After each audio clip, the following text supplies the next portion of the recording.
मैसीपुत्रा मुखे बोलवणे श्रुती, मैसीपुत्रा मुखे बोलवणे श्रुती, चालवले भिंती बैसोनिया नोय हा सामान्य महिमा संताचा, नैवेद्य हातीचा मूर्ती जेवी, उदका माझी वया ठेवणी कोरड्या, उदका माझी वया ठेवणी कोरड्या, दाखवून रोकड्या विश्वजना नोय हा सामान्य महिमा संतांचा, नैवेद्य हातीचा मूर्ती जेवी, निळा म्हणे ती संगेची तारणे, निळा म्हणे ती संगेची तारणे, दीन उद्धरणे नवल कोण नोय हा सामान्य महिमा संतांचा, नैवेद्य हातीचा मूर्ती जेवी, विठ्ठल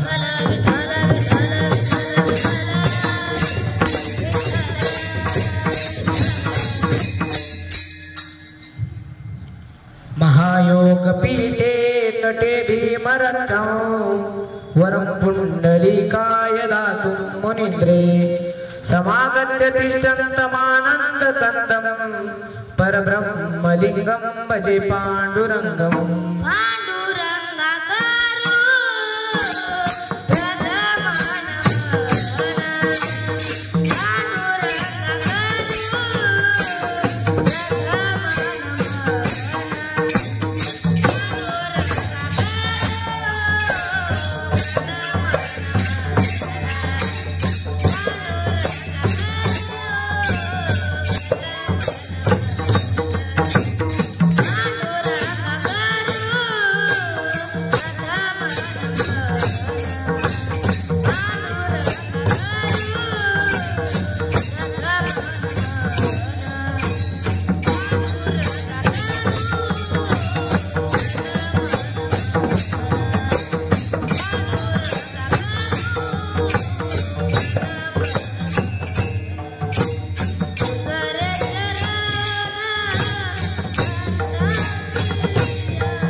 करू प्रथम नमन, पांडुरंगा करू प्रथम नमन, दुसरे चरण संतांचिया, त्यांच्या कृपादाने कथेचा विस्तार, बाबाजी सद्गुरु दास तुका, नमो सद्गुरु तुकया ज्ञान दीपा, नमो सद्गुरु सचितानंद रूपा, नमो सद्गुरु भक्त कल्याण मूर्ती, नमो सद्गुरु भास्करा पूर्ण कीर्ती, ओम नमो ज्ञानेश्वरा,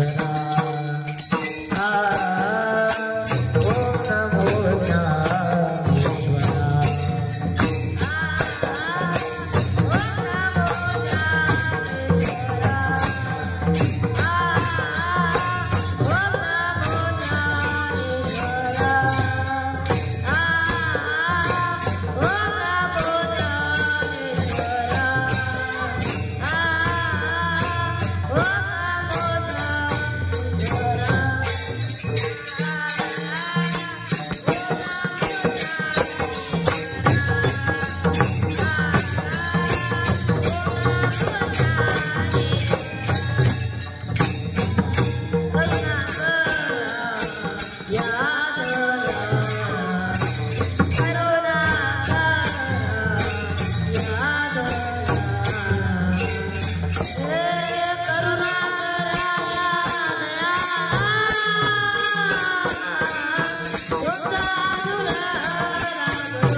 ज्ञानेश्वरा करुणा करा या दयाळा तुमचा अनुग्रह लादलो पावन झालो चराचरी रायगडी मंदिरी वसे माझा राया रायगडी मंदिरी वसे माझा राया चरणासी अर्पितो जन्मही काया जगदीश्वराशी जोडली जान ख्याती नमस्कार राजे तुम्हा छत्रपती छत्रपती शिवाजी महाराज की विठाला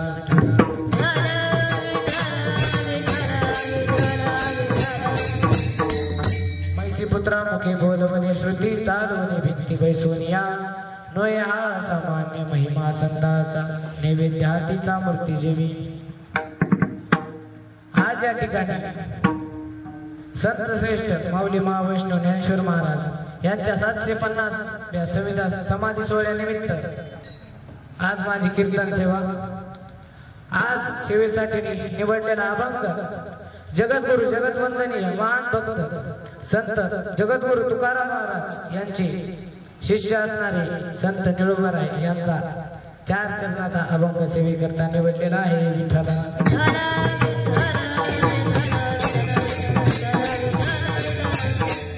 या अभंगात संत निळोबाराय 3 संतांचं वर्णन करतात कोण्या कोण्या संत ज्ञानेश्वर महाराज संत तुकाराम महाराज आणि संत नामदेव महाराज या 3 संतांचं वर्णन करतात विठ्ठला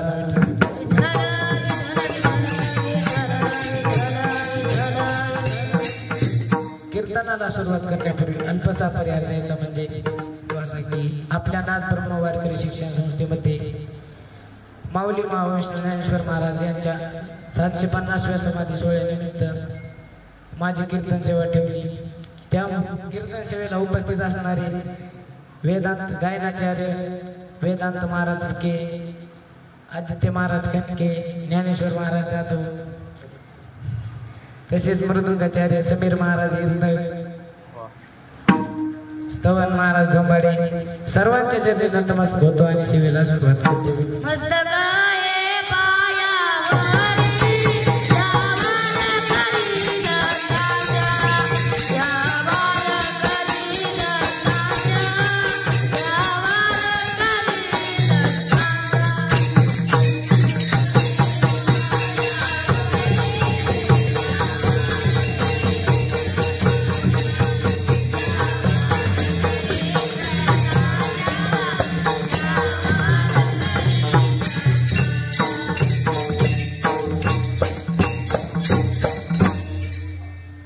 संत निळोबाराय या अभंगात 3 संतांचं वर्णन करतात पण वर्णन करण्यासाठी त्यांचा अधिकार तसाच आहे काय त्यांचा अधिकार आहे जेव्हा तुकाराम महाराज त्यांना म्हणले होते की मी तुम्हाला जाताना सांगून जाईल वैकुंठाला पण तुकाराम महाराज काही अशी परिस्थिती आली ते त्यांना न सांगताच निघून गेले पण ते मग त्यांना कळालं निळोबाराय म्हणायला लागले माझे गुरु तर म्हणले होते सांगून जाईल मग ती कस काय नाही मला सांगून गेली मग निळोबारायांनी इंद्रायणीच्या काठावर 1 दिवस 2 दिवस 42 दिवस उपोषण केलं साक्षात पांडुरंग परमात्मा क्यू आली ते आले म्हणले निळोबाराया डोळे उघडा आम्ही आलो तेव्हा निळोबाराय म्हणले कोण तू आम्ही तुला ओळखत नाही आम्हाला फक्त तुकाराम महाराज पाहिजे महाराज देवाला जावं लागलं आणि तुकाराम महाराजाला यावं लागलं असा अधिकार त्या निळोबारायचा आहे आणि त्या निळोबारायचा अभंग आपण आज सेवेकरता निवडलेला आहे विठ्ठला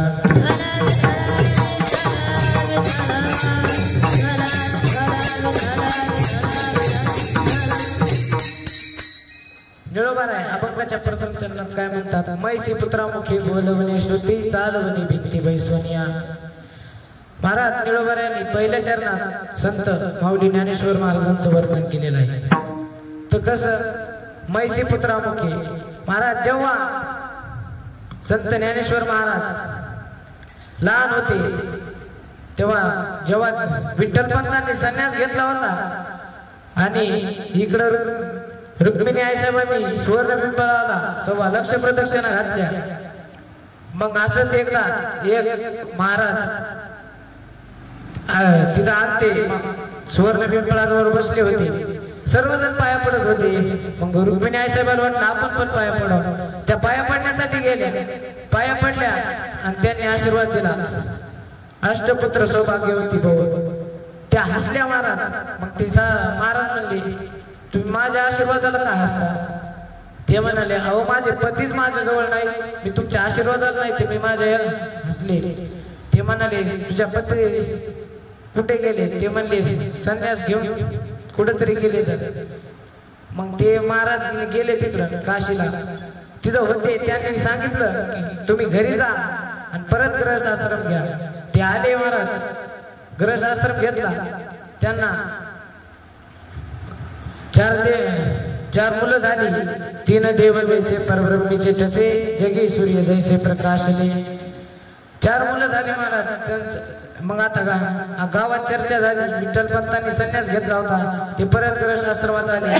मग असेच काही ब्राह्मण मंडळीनं त्यांना गावात राहून दिलं नाही. त्यांना हे केलं, वाळी टाकलं, कोणी बोलायला गेलं, भिक्षा देणे गेलं.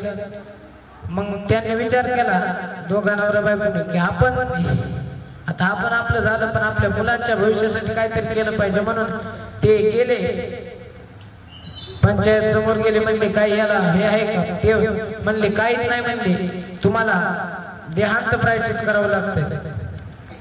महाराज देहांत प्रायश्चित म्हणल्यानंतर आता किती जरी झालं तर मायबाप लेकराच्या सुखासाठी काही करायला तयार असते. मग त्यांनी ठरवलं आपण देहांत प्रायश्चित करायचं, पण आपल्या मुलांसाठी चांगलं झालं पाहिजे. महाराज त्यांनी देहांत प्रायश्चित केलं. आणि मग आता हे 4 भावंड राहत होते. 4 भावंड राहत होते. हे त्या माऊलीनं पत्र वाचलं. त्यांच्या बाबाने लिहून ठेवलं की तुम्ही नंतर पैठणला जाऊन शुद्धीपत्र घेऊन या. मग ते पत्र माऊली मोठे झाल्यानंतर त्यांना आठवलं की आपल्या मायबापाने आपल्यासाठी देहांत प्रायश्चित केलंय, मग आपण आपलं शुद्धीपत्र तर घेऊन येऊ. मग माऊली शुद्धीपत्र आणायला जाऊ लागले. जात असताना असेच कोणी एकदा चांगदेव महाराज तिथं समाधीस्थ बसलेले होते त्या गावात चांगदेव महाराज बसले ना. ते 6 महिन्याने उठले की त्यांच्या समोर लोक असायचे मेलेले, ते त्यांना जिवंत करत होते. पण तिथून माऊली जाऊ लागले. माऊलीनं विचार केला हे कोण आहे, असे का बसले तर आणि काय? मग ते लोक म्हणाले हे चांगदेव महाराज 6 महिन्याने उठले की ते इथं ठेवलेले प्रेत जिवंत होते. माऊलीनं ते प्रेत लगेच जिवंत केले. आणि चांगदेव माऊली निघाली पुढच्या प्रवासाला. पैठणला आल्यानंतर काही लोक त्यांना म्हणू लागले कोणाची पोरं काय? त्यांनी सांगितलं बुवा आम्ही शुद्धीपत्र न्यायला आलो. लोक त्यांना हसू लागले, म्हणू लागले हे असं. त्यांनी म्हणले तुमच्याकडे काय हे की तुम्ही हे करता? ते म्हणले तुम्ही काय जादू हे करीत असता? मग माऊलीला म्हणले ह्या रेड्याच्या पाठीवर मारलं. तिकून एक ज्ञानेश्वर महाराज, तिकून ज्ञानारावांचा रेडा जाऊ लागला. ते म्हणले ह्या रेड्याचं नाव ज्ञानी आहे, याच्यात काय नावाला काय नसते. ते म्हणले ह्या रेड्याला मारलं तुम्हाला लागल का? महाराज रेड्याला मारू लागले तर ज्ञानेश्वर महाराजाच्या पाठीवर ओळ उठू लागले. मारिता सोड रेड्याच्या पाठी तोची ओळ उठी ज्ञानदेवा. महाराज रेड्याला मारलं तर ज्ञानेश्वर महाराजाला ओळ उठू लागली. तेव्हा ते म्हणाले काहीतरी जादू मंत्र शिकविला असं याच्या मायबापाने यायला. ते म्हणाले मग एवढंच आहे तर तुम्ही रेड्याच्या मुखातून वेद बोलू शकता का? महाराज माऊली ज्ञानेश्वर महाराजांनी रेड्याच्या मस्तकावर हात ठेवला आणि रेडा वेद बोलू लागला. तेच महाराज पहिल्या चरणात सांगतात. मैची मुद्रा मुखे बोलाविले मैची मुद्रा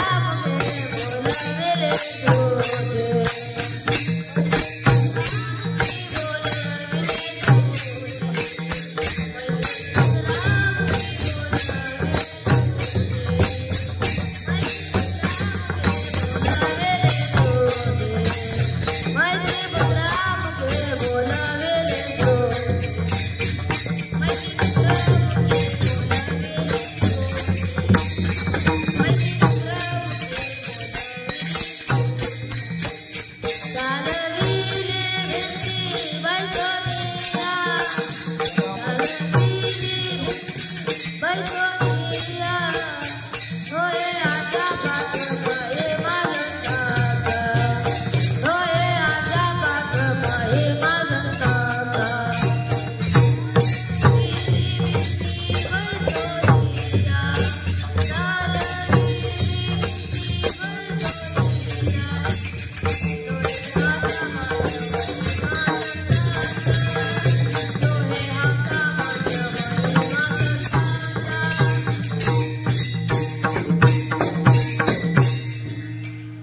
पुत्रामुखे बोलवणे श्रुती चालवणे भिंती बैसोनिया नोय हा सामान्य महिमा संतांचा नैवेद्य हातीचा मूर्ती जेवी मैसी पुत्रामुखे बोलवणे श्रुती चालवणे भिंती बैसोनिया महाराज मग तिथे रेडा बोलल्यानंतर सगळा त्यांचा जय जयकार झाला मग माऊली परत आळंदीला आली पण आळंदीला आल्यानंतर सगळीकडे माऊलीचा जय जयकार चालू होता मग चांगदेव महाराज 6 महिन्यानंतर उठले त्यांनी बघितलं तर आपल्या पुढे एक पण माणूस नाही त्यांनी विचारलं भाऊ हे आता या कस काय एक पण माणूस नाही ते म्हणले आज ते कोणतरी 4 भावंड होते त्यांच्यातल्या एकाने सगळे फिरत जिवंत केले आणि ते गेले निघून मग एक दिवस चांगदेव महाराज असेच बसले होते त्यांना जर कळालं की बाबा ज्ञानेश्वर महाराज आहेत कोणीतरी लहान मुलगा आहे त्यांना अहंकार आलता आणि एवढं नाव त्याचं आणि मी 1400 वर्ष जगलो असं तसं अहंकार आलता त्याला मग त्यांनी विचार केला आपण माऊलीची एकदा भेट घ्यावं मग ते पत्र लिहायला बसले पण त्याला कळलं काय लिहावं आता काय लिहावं त्याला कळलं मग त्यांनी कोरच पत्र पाठवून दिलं महाराज ते कोरं पत्र पाहून माऊली वैष्णव ज्ञानेश्वर महाराजांनी त्याच्यावर 65 ओव्या लिहिल्या त्याचं नाव आता चांगदेव 65 आहे महाराज विठ्ठला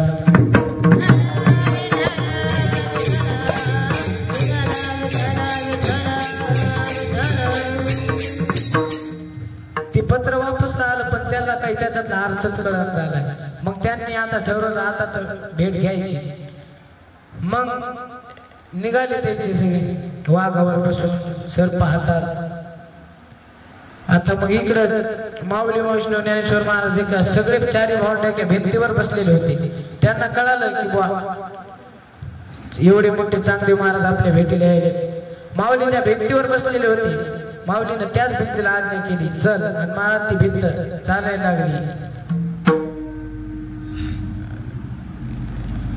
सावंतराव परमात्मा ती भिंत ओढत होते महाराज विठ्ठला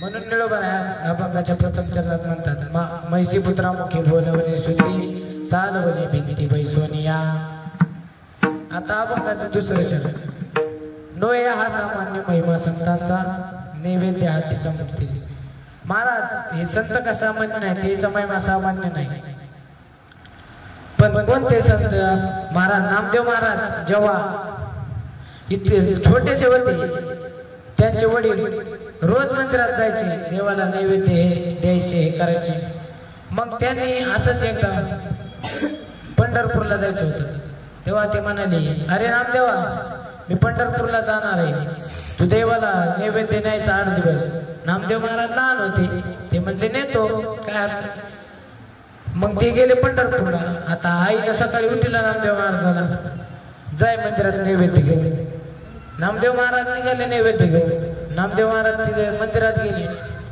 नामदेव महाराज नैवेद्य ठेवला तर ते लहान होते त्याला काय माहिती त्याला वाटलं देव खरंच नैवेद्य खाते का काय ते 1 तास झाला 2 तास झाले तिथंच बसून राहिले त्याला वाटलं आता देव येईल मग देव येईल देव काय येईल ना झाला मग त्यांनी ते म्हणू लागले माझ्या बाबाच्या हातचा तर नैवेद्य रोज खातो सर मी आणलेला काऊन खाय नाही महाराज नामदेव महाराज म्हणजे आता जर तू नाही आला तर मी इथं तुझ्याच पायरीवर डोकं आपटून हे करतो महाराज डोकं आपट्या सुरू केलं पांडुरंग परमात्मा आले आणि नामदेवाच्या हातातून नैवेद्य खाल्ला तेच महाराज अभंगाच्या दुसऱ्या चरणात सांगतात नव्हे हा सामान्य महिमा संतांचा नव्हे हा सामान्य महिमा संतांचा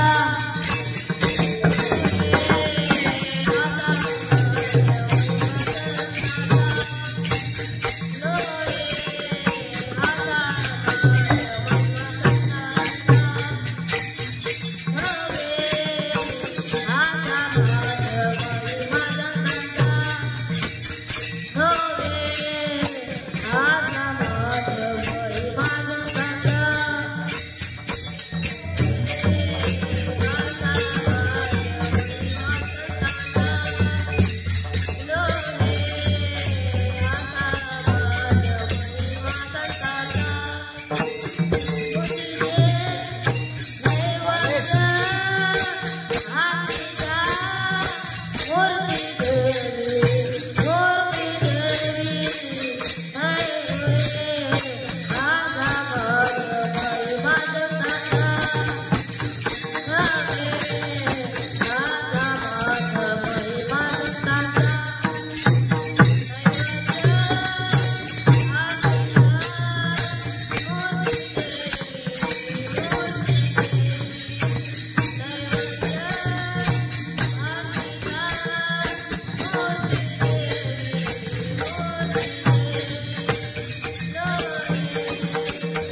हातचा मूर्ती जेवी. महाराज एके गावात एक गावबा नावाचा मुलगा राहत होता. त्याला पुरणपोळ्या खायचा लय नाद होता. ते रोज पुरणपोळ्या करून ते रोज आईला म्हणत होता. महाराज त्याच्या आईला कटाळा आला. त्याची आई म्हणू लागली आपल्या घरी काय एवढं संपत्ती पण नाही रोज रोज पुरणपोळ्या करायला. महाराज त्याची आई अशीच गदरली होती. एक महाराज आले त्याच्या गावात. ते महाराज म्हणले याला एवढ्या पुरणपोळ्या खवडतात तुम्ही याला एकनाथ महाराजाच्या घरी सोडून या ना. महाराज कारण एकनाथ महाराजासारखी संपत्ती कोणाकडे नव्हती. रोज त्यांच्या पुरणपोळ्या व्हायच्या. त्याचं कीर्तन असलं की ते लोकांना साखर वाटायचे हे करायचे लय संपत्ती होती. मग ते गेला गावबा तिथं. ते म्हणले बा आम्हाला काही गरज नाही ह्याला फक्त पुरणपोळ्या खवडतात म्हणून इथं ठेवायचे. एकनाथ महाराज म्हणले मी सांगा तसं ऐकावं लागेल. ते म्हणलं हो पोळ्यासाठी काही पण करायचं आहे. मग महाराज ते तिथं राहू लागला. आता एकनाथ महाराजाला त्यांनी अर्ध रामायण लिहिलं पण आता अर्ध राहिलं होतं. तर मग बरेच त्यांचे शिष्यमंडळ होते. बरेच शिष्यमंडळ होते ज्ञानी. त्याला वाटलं आता आम्हालाच लिहायला होते. तर महाराज पण ते गावबा काहीच करीत नव्हता. सकाळी उठायचा, सकाळी एक टाइम, दुपारी निस्ता खायचा झोपायचा. पण महाराज एकनाथ महाराजांनी त्याला रामायण लिहायला लावलं आणि त्यानं एकनाथ महाराजांचं सेम तसं लिहिलंय. वाटत पण नाही की दुसऱ्या कोणतरी लिहिलं असं.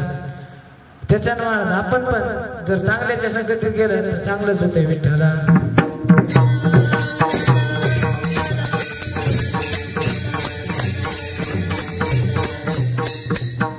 महाराज एक केळावाला होता.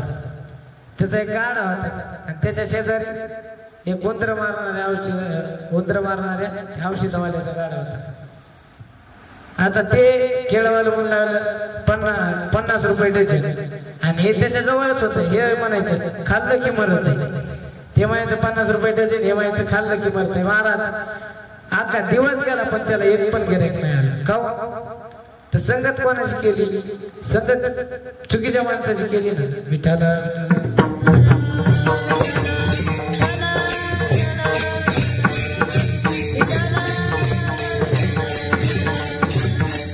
त्याच्या आपण संगत कोणाची करायला पाहिजे? संतांची संगत करायला पाहिजे.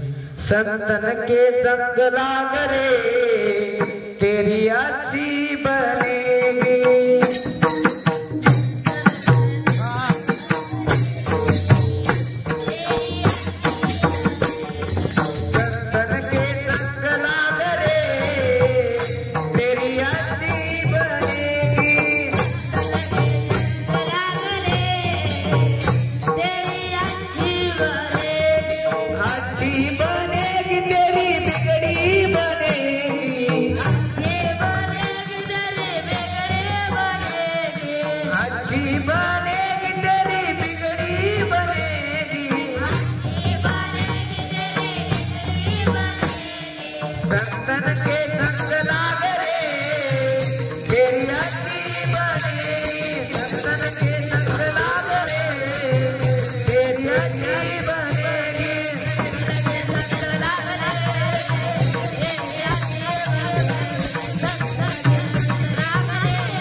महाराज आपण बघा 750 वर्ष झाले तरी अजून त्याची लोक एवढे हे करतात. जेव्हा ते लहान होते तेव्हा लोक त्याला कोणी भिक्षा दिलेले त्याच्यात माती टाकायचं हे करायचं. पण माऊली ना अशी काय कीर्ती करून टाकली. आज त्याच्या दर्शनासाठी एवढी भारी लागत. महाराज आपण लय काय नाही पण आपल्या गावात नाही आपल्या घरच्यांना तरी आपलं नाव काढावं. आपण गेल्यावर तुका म्हणे कामराची सरे उत्तम चिवरी कीर्ती मागे. आपण गेल्यानंतर आपली काय तरी 4 लोक आहेत नाव तरी घ्यावं. पण आपण कायच नाव घेते. आपण लागलं दारू प्यायला 2 दारू पिले. रात्रीचं फुल पेले येऊ लागले वाटत. येत असताना ते पेलेले काय एक म्हण त्याला एक मंदिर दिसलं मंदिर हे म्हणतात हे मंदिर आपल्या ते इथं कसं काय ते म्हणते येऊ दे ना आपण येऊ दे मंदिराला ते म्हणते चल नेऊ लागले दोघ जण मंदिर ढकलायला आता तुम्ही सांगा मंदिर किती ढकललं तर मंदिर ढकलणार आहे का मग ते लागले मंदिर ढकलाय आता रात्र झाली तर त्याच्या बायका एकोणीला भेटले म्हणले तू अनवर आला का ते म्हणले नाही बाबा पण त्या रात्री गेल्या बघाय वाटा वाटानं त्याला दिसले पण त्या म्हणल्या आता जाऊ दे रात्रीचं पुढे येईल हे करते त्या आल्या निघून आणि ते ना कपडे काढले होते ते म्हणला हाय असा घाम आलाय कपडे काढल्यावर जरा ताकद लागते कपडे चपला इथे काढून ते आपण नेऊ ढकली ढकली आणि त्याच्या बायका कपडे चपला गेल्या घेऊ मग ते आता ढकललं सकाळ झाली तरी ते तिथं ढकलायला एक म्हणते अजून किती लांब राहिले ते म्हणते आला आला जवळ आहे आता थोडंच राहिले लय ढकलीला म्हणते आपण ते म्हणते आपले कपडे ते म्हणते अरे आपण कवाचं ढकलेलं होतं जिथून ढकलाय सुरू केलं तिथं असतील ना आपले कपडे आता ते म्हणते बरं चल ढकले त्याच्या बायका सकाळी येतात परत त्या म्हणतात मनात म्हणतात अजून का आले नाही त्या चपला घेतात आपण आपल्या काढतात चपला ठोकून हाणतात ते म्हणतात अरे दमान दमान मंदिराच्या इटा पडायला तर दमान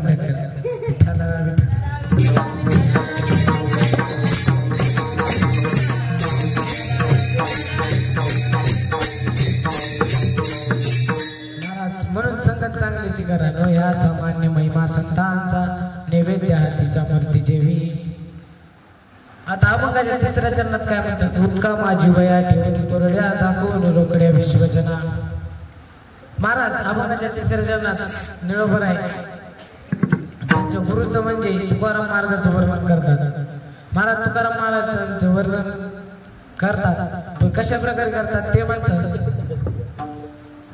महाराज तुकाराम महाराज गाथा लिहिलं गाथा नावाचं ग्रंथ मग गाथा काही लोक म्हणाले तुम्ही वेदाचं डायरेक्ट रूपांतर असं कसं करता मग आम्ही एवढे वेद हे पाठवून आम्हाला काय ते म्हणले हे गाथा ठेवायचं नाही बुडवा पाण्यात महाराज लोक ठरविलं तुकाराम महाराजांचा गाथा पाण्यात बुडवायचा तरी तुकाराम महाराज काहीच म्हणले नाही तुकाराम महाराजचा गाथा पाण्यात बुडविला मला तुकाराम महाराज तिथंच बसलेले होते 13 दिवस 13 दिवसानंतर ते गाथा वरी आला महाराज तेच महाराज अभंगाच्या तिसऱ्या चरणात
भंडारा डोंगरावर भजन करीत होते ते एका ठिकाणी भजन करीत बसले होते तेव्हा त्या जवळ त्याच्या बाजूला एक शेत होतं त्या शेताचा मालक आला तेव्हा ना तुकाराम महाराज तुम्ही आता किती दिवस इथं बसणार आहे भजन करीत? तुकाराम महाराज म्हणले काय एकदा महिनाभर एकदा ध्यान लागल्यावर नाही उठत. ते म्हणले इथं राहून आपल्या जवारीचं पाखरा आल्यावर हाणला. ते म्हणले बरं काय तुकाराम महाराजांनी मला विचार केला एरी आपली पत्नी म्हणते तुम्ही काहीच कमवत नाही तेवढं जेवढं. मग तुकाराम महाराजांनी ठरवलं. मग तुकाराम महाराज बसले भजनाला. उलट तुकाराम महाराजांच्या भजनानं ते पाखरं अजून येऊ लागले महाराज. सगळं धान्य खाऊन घेतलं पाखराने. मग आता ते आला त्या शेतीचा मालक ते तुकाराम महाराजाला म्हणला मी तुम्हाला रक्षण करायला देत आणि तुम्ही सगळे पाखरेने खाऊन घेतलं आता याची भरपाई द्या. महाराज ते गावात गेले सगळे देखता हे करू लागले. मग महाराज पांडुरंग परमात्मा दया आली. पांडुरंग परमात्मा स्वतः त्या ज्वारीच्या रानात गेले आणि जस काय त्या झाडाला डायरेक्ट पांडुरंग परमात्मा डोळत होता. असे कंस लागले त्या झाडाला असे दाणे त्याच्यात फुटले आणि ते आले सगळे जण बघाय खरंच काय झालं. एवढे हे होत्या ते पण लागला फक्त मला 2 आण्या 10-12 आण्या निघाल्या महाराज. पण तुकाराम महाराजाला म्हणले आता बाकीचे तुम्ही घ्या. पण महाराज तुकाराम महाराजांनी काहीच घेतलं नाही आणि ते म्हणले त्यांनी असंच मंदिरात देऊन टाकलं. विठ्ठला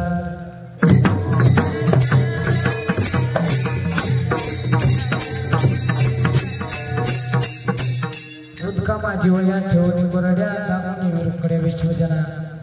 महाराज तुकाराम वयाच्या गातावरीला तेव्हा गातावरी आला. आता अभंगाच्या 4थ्या चरणात काय म्हणतात निळोबर निळामाने ती संगीची ताराने दिन उद्धरणे नवलोपन. निळोबर म्हणतात हे तिन्ही संत हे तिन्ही संत दिनांना जनांना उद्धार देतात. तेच अभंगाच्या 4थ्या चरणात निळामने तिन्ही संगीची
ताराने भवान झालेले. आता आपण विठोबा रखुमाईचे भजन करू. विठोबा रखुमाई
झालेली सेवा माऊलींच्या चरणी गुरुवर्यांच्या चरणी आई वडिलांच्या चरणी समर्पित करतो आणि सेवेला पूर्ण विराम देतो. ज्ञानेश्वर